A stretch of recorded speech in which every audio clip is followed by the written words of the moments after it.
অবশেষে শেষ হচ্ছে অপেক্ষার পালা। আবারও বড় পর্দায় ফিরছে ভারতের অন্যতম জনপ্রিয় ব্লকবাস্টার ফ্র্যাঞ্চাইজি বাহুবলী।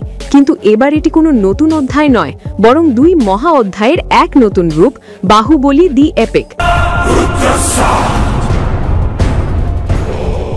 এস রাজামৌলির হাতে তৈরি এই ম্যাজিক এবার আবারও থিয়েটার মাতাতে আসছে এবং ইতোমধ্যেই রেকর্ড গড়ছে অগ্রিম বুকিংয়ে। বাহুবলী দি এপিক আসলে দুই কিস্তি, বাহুবলী দি বিগিনিং এবং বাহুবলী 2 দি কনক্লুশনের একত্রিত সংস্করণ। এই বিশেষ সংস্করণটির দৈর্ঘ্য হবে প্রায় 3 ঘন্টা 45 মিনিট। হ্যাঁ, ঠিকই শুনেছেন, প্রায় 4 ঘন্টার মহাকাব্যিক অভিজ্ঞতা আবারও ফিরে আসছে বড় পর্দায়।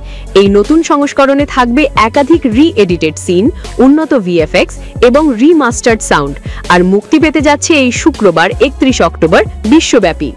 इस महान साम्राज्य के बारे में अगर एक और अपशब्द भी निकाला। মুক্তির আগেই বাহুবলী দি এপিক তৈরি করেছে এক নতুন ইতিহাস। অগ্রিম বুকিং থেকে এখন পর্যন্ত আয় করেছে প্রায় 5 কোটি রুপি। এর মধ্যে 2.5 কোটি রুপি ভারতীয় বাজারে আর 2.5 কোটি রুপি বিদেশি দর্শকদের কাছ থেকে। চলচ্চিত্র বিশ্লেষকরা বলছেন এটা শুধুমাত্র একটি সিনেমা নয়, বরং ভারতীয় সিনেমার প্রতি দর্শকের অটুট ভালোবাসার প্রতিফলন। আরও আশ্চর্যের বিষয় হলো, এখনো অনেক শহরে অগ্রিম বুকিং সম্পূর্ণ খোলা হয়নি। মুক্তির আগেই আয়োজকরা আশা করছেন রেকর্ড দ্বিগুণ হতে পারে। বাহুবলী মানেই আবেগ, ঐতিহ্য আর ভিজুয়াল গ্র্যান্ডনেস। এই ফ্র্যাঞ্চাইজিটি ভারতীয় সিনেমাকে আন্তর্জাতিক মানে পৌঁছে দিয়েছিল। এখন যখন আবার এটি ফিরছে, দর্শকরা বলছেন এটা যেন স্মৃতির রাজ্যে ফিরে যাওয়া।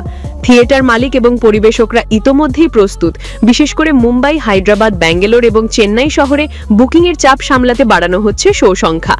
বাহুবলী শুধু একটি সিনেমা নয়, এটি একটি ঐতিহাসিক মুহূর্ত। বাহুবলী দি এপিকের মাধ্যমে আবারও রাজামৌলি আমাদের নিয়ে যাচ্ছেন মহেশমতির রাজ্যে, যেখানে প্রশ্নটা আজও অমর, কাটাপ্পা কেন বাহুবলীকে হত্যা করলো।